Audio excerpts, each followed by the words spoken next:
মাত্র দুটো কাঁচা আলু দিয়ে এমন রেসিপি নিয়ে চলে এসেছি বন্ধুরা, যার সামনে চপ, সিঙ্গারা, কচুরি সব ফেল পড়ে যাবে। অনেক রকমভাবেই তো বানিয়ে খেয়েছেন কাঁচা আলু দিয়ে, তবে আজকের রেসিপিটা একেবারেই আলাদা। তাহলে আর দেরি না করে চলুন দেখে নেওয়া যাক। নমস্কার বন্ধুরা, মিঠুস ওভেনে আপনাদের সবাইকে স্বাগত জানাই। আজ আমি আরও একটি নতুন ভিডিও নিয়ে চলে এসেছি আপনাদের জন্য। আজকের রেসিপি তৈরি করার জন্য এখানে আমি দুটো কাঁচা আলু নিয়েছি। তো আলুর খোসা ছাড়িয়ে নিয়ে ভালোভাবে ধুয়ে নিয়েছি। এরপর আলুগুলোকে গ্রেট করে নিতে হবে। তো গ্রেটারের এরকম ছোট ছিদ্রটা দিয়ে গ্রেট করে নেবেন। এতে করে আলুগুলো ভালোভাবে মিশে যাবে আর খেতে ভালো লাগবে। বন্ধুরা, আজকের এই ভিডিওটা যদি আপনাদের ভালো লেগে থাকে তাহলে আমার চ্যানেলটিকে অবশ্যই সাবস্ক্রাইব করবেন, পাশে থাকা বেল আইকনটি দাবিয়ে দেবেন, সবার সাথে শেয়ার করবেন, আর একটা লাইক করতে ভুলবেন না কিন্তু। এখানে আপনাদের দেখিয়ে দিচ্ছি, দেখুন ঠিক এইভাবে গ্রেট করে নেবেন। দুটো আলু দিয়ে তৈরি করলেই দেখবেন পরিবারের সকলের পেট ভরে যাবে, এতটা পরিমাণেই হবে। তো আলু দুটোই গ্রেট করা হয়ে গেছে, এখন কিন্তু খুব ভালোভাবে ধুয়ে নিতে হবে। আলুগুলো ধুয়ে জলটা খুব ভালোভাবে ঝরিয়ে আলুগুলোকে আলাদা একটা বোলের মধ্যে নিয়ে নিচ্ছি। আলুগুলো জল থেকে তুলে নেবার পর এর মধ্যে এখন দিয়ে দেব হাফ কাপ পরিমাণে সুজি। এর সাথেই হাফ কাপ বেসন দিয়ে দিতে হবে। আপনারা যে কোনো কাপ বা বাটি সেট করে নিতে পারেন। যেই কাপ মেপে সুজি দেবেন সেই কাপ মেপেই বেসনটাও দিতে হবে। এরপর 1 কাপ জল নিয়েছি, তো জল অল্প অল্প করে দিয়ে ভালো করে মিশিয়ে নিতে হবে। প্রথমে অল্প অল্প করে জল দেবেন আর মেশাবেন, একবারে কিন্তু পুরো দিয়ে দেবেন না, অতিরিক্ত পাতলা আমরা করব না। তো আপনারা দেখতেই পারছেন আলুর পরিমাণটা একটু বেশিই থাকবে, তাহলে দেখবেন বাচ্চারাও না ভীষণ পছন্দ করবে।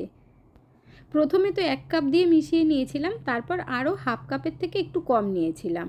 তো এখন মেশানো হয়ে গেছে, এখন আমরা ঢেকে 10 মিনিটের মতো রেস্টে রেখে দেব। যদি আপনাদের হাতে টাইম কম থাকে তাহলে 5 মিনিট রেস্টে রাখবেন, তাতেও হবে। এখানে দেখুন বন্ধুরা 10 মিনিট হয়ে গেছে। প্রথমে একবার ভালোভাবে নাড়িয়ে দেখিয়ে দিচ্ছি। আগের থেকে অনেকটাই গাঢ় হয়ে গেছে সুজি ফুলে।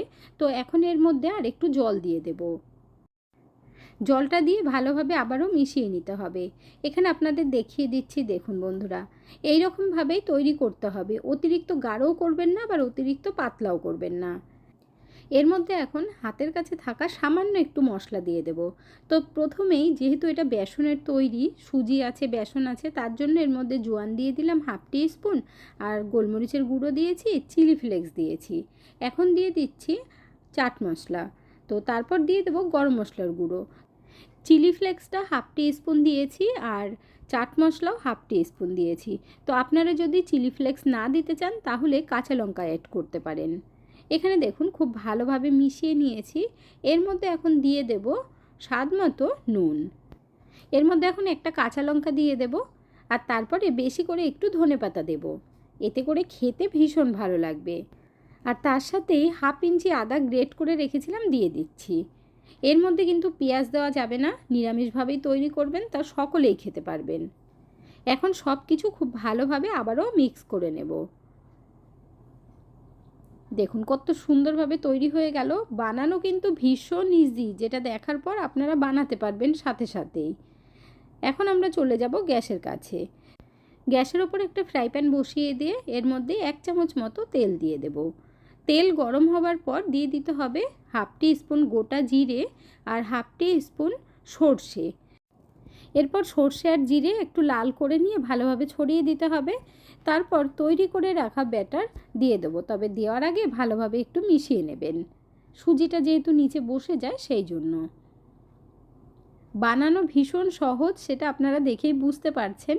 এরপর গ্যাসের ফ্লেমটা লো টু মিডিয়াম আঁচে রেখে ভালোভাবে মিশিয়ে নেব। আর আস্তে আস্তে দেখবেন মেশাতে মেশাতে খুব সুন্দর একটা ডোয়ের আকারে এসে যাবে। এতে করে আলুটা একটু সিদ্ধও হয়ে যাবে আর সুজিটাও সিদ্ধ হয়ে যাবে। আপনাদের যদি নতুন কিছু খেতে মন চায় বন্ধুরা, এই রেসিপিটা একবার ট্রাই করে দেখতে পারেন। আশা করছি আপনাদের কাছে ভীষণ ভালো লাগবে। এখানে দেখুন আস্তে আস্তে ডোয়ের আকারে এসে যাচ্ছে। তো আমরা গ্যাসের ফ্লেমটা কিন্তু মিডিয়াম আঁচেই রাখবো, একবারে বাড়িয়ে দেব না। আর এই ডোটা তৈরি করতে টাইমও খুব বেশি লাগে না, খুব তাড়াতাড়ি হয়ে যায়। দেখুন তৈরি হয়ে গেছে। এরপর আরেকটু নাড়িয়ে দেব, আর এর মধ্যে না ওপর থেকে আমি আরেকটু ধনেপাতা দিয়ে দেব। ধনেপাতাটা মনে হচ্ছিল যে একটু কম হয়ে গেছে, তাই আর একটু দিয়ে দিলাম। এর সামনে চপ সিঙ্গারা ফিকা পড়ে যায়, এত বেশি টেস্ট হয়। এই সময় গ্যাসের ফ্লেমটাকে একদম কমিয়ে দিয়ে সেট করার জন্য আমি একটা ট্রের মধ্যে একটু তেল লাগিয়ে নেব। তেলটা লাগিয়ে নিলে ওঠাতে ভীষণ সুবিধে হবে। আপনারা চাইলে বাটার পেপারের ওপরেও কিন্তু ডাইরেক্ট দিয়ে দিতে পারেন, তো তেল না লাগালেও হবে। তবে এখানে আমি ট্রের মধ্যে দিয়ে দেখাবো, কারণ সকলের ঘরে তো আর বাটার পেপার থাকে না। এদিকে দেখুন সুজি আর আলুর ডোটা আমাদের রেডি হয়ে গেছে। তো গ্যাসের ফ্লেমটা আমি এখনও বন্ধ করিনি, আপনাদেরকে আমি একটু দেখিয়ে দেব হাতে নিয়ে, তাহলে আপনারাও বুঝতে পারবেন। দেখুন হাতে নিয়ে এইভাবে একটু দলা পাকালেই তাহলে বোঝা যায় যে হয়ে গেছে কিনা। গ্যাস বন্ধ করে দিয়েছি, এখন আমরা নাবিয়ে নেব, আর নাবিয়ে সাথে সাথে ট্রের মধ্যে ঢেলে দেব। এইভাবে রেখে ভালো করে একটু সেট করে দিতে হবে। তো আপনারা যে কোনো থালার মধ্যেও কিন্তু সেট করতে পারেন, কোনো অসুবিধে নেই, বা কেক টিন থাকলে তার মধ্যেও সেট করতে পারেন। একটু ছড়ানো জায়গায় দিলে না তাড়াতাড়ি ঠান্ডা হয়ে যাবে। এখন আমরা ঠান্ডা হওয়া পর্যন্ত ওয়েট করব। তো চাইলে আপনারা ফ্যানের নিচে রেখেও কিন্তু ঠান্ডা করে নিতে পারেন।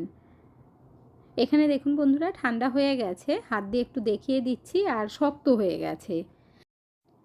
এখন আমরা চপিং বোর্ডের উপর নাবিয়ে নেব, একদম ভালোভাবে সেট হয়ে যায়। আর ঠান্ডা হলেই আপনারা কেটে নিতে পারবেন, কোনো কিন্তু অসুবিধা হবে না। তো আপনারা আপনাদের আন্দাজ মতো কেটে নেবেন, যতটা বড় বা ছোট রাখতে চান সেটা সম্পূর্ণই আপনাদের ওপর। বন্ধুরা আপনারা কে কোথা থেকে ভিডিওটি দেখছেন অবশ্যই কমেন্ট করে জানাবেন, তাহলে আমিও বুঝতে পারবো আমার বন্ধুরা কোথা থেকে দেখছেন। আপনারা সকলেই এত সুন্দর সুন্দর কমেন্ট করেন, আপনাদের কমেন্টগুলো পড়তে আমার ভীষণ ভালো লাগে। এইভাবে পাশে থেকে সাপোর্ট করার জন্য অসংখ্য ধন্যবাদ। এখানে দেখুন আমি কিন্তু একটু মোটা করেই জমিয়েছিলাম, তো চাইলে আপনারা আরেকটু পাতলাও করতে পারেন, কোনো অসুবিধে নেই। সবকটা পিস আমি একটা প্লেটের মধ্যে তুলে নিলাম, এখন ভেজে নিতে হবে। আর ভাজতেও কিন্তু টাইম ভীষণ কম লাগবে। তো একটু তেল দিয়ে দিয়েছি, আর চাইলে আপনারা ডুবো তেলেও ভাজতে পারেন, কোনো অসুবিধে নেই।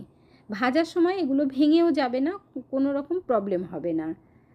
তো একটু সরিয়ে সরিয়ে দিয়ে দেবেন, তারপর ওপর থেকে এইভাবে একটু তেল দিয়ে দিতে হবে, তাহলে ওপরটাও সেট হয়ে যাবে। গ্যাসের ফ্লেমটা মিডিয়াম আঁচে রেখে ভালো করে ভেজে নেবেন। যখন নিচের দিকটা ভালোভাবে একটু ভাজা হবে তখন আস্তে আস্তে উল্টে দেবেন। আপনারা চাইলে ডিপ ফ্রাইও করতে পারেন বা হালকা করেও ফ্রাই করতে পারেন, কোনো অসুবিধে নেই।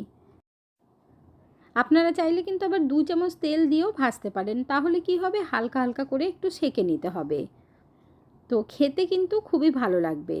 আসলে কি হয়, একটু তেলে যদি ভালো করে ভাজা যায় না, সেটা কিন্তু খেতে আরও বেশি মুখরোচক হয়, আর তেমন ক্রিস্পি হবে।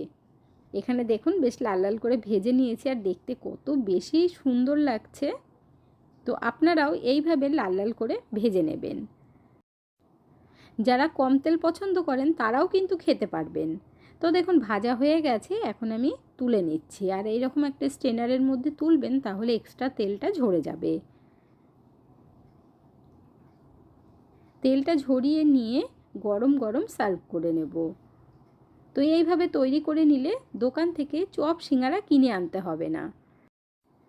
এতটাই সুস্বাদু হয়, খাওয়া শুরু করলে থামতেই ইচ্ছে করবে না, মনে হবে খেতেই থাকি। যেমন মচমচে তেমন টেস্টি। আপনারা দেখে নিলেন বন্ধুরা, 2টো কাঁচা আলু দিয়ে কত সুন্দর রেসিপি আমরা তৈরি করে নিলাম। এখন আপনাদেরকে একটু আওয়াজটা শুনিয়ে দিচ্ছি। আওয়াজটা শুনে আপনারা বুঝেই গেছেন যে কতটা মচমচে হয়েছে। তাহলে আর দেরি না করে ঝটপট আপনারাও বানিয়ে ফেলুন। বাচ্চারাও পর্যন্ত কিন্তু খেতে চাইবে, যেহেতু এর মধ্যে আলু দেওয়া আছে। এমনিতেই আলু বাচ্চাদের ভীষণ ফেভারিট, তো অবশ্যই একবার তৈরি করে দেখবেন। বন্ধুরা আজকের ভিডিওটা আপনাদের কাছে কেমন লাগলো অবশ্যই কমেন্ট করে জানাবেন। ভালো থাকবেন, সুস্থ থাকবেন, দেখা হচ্ছে পরের ভিডিওতে। Thank you.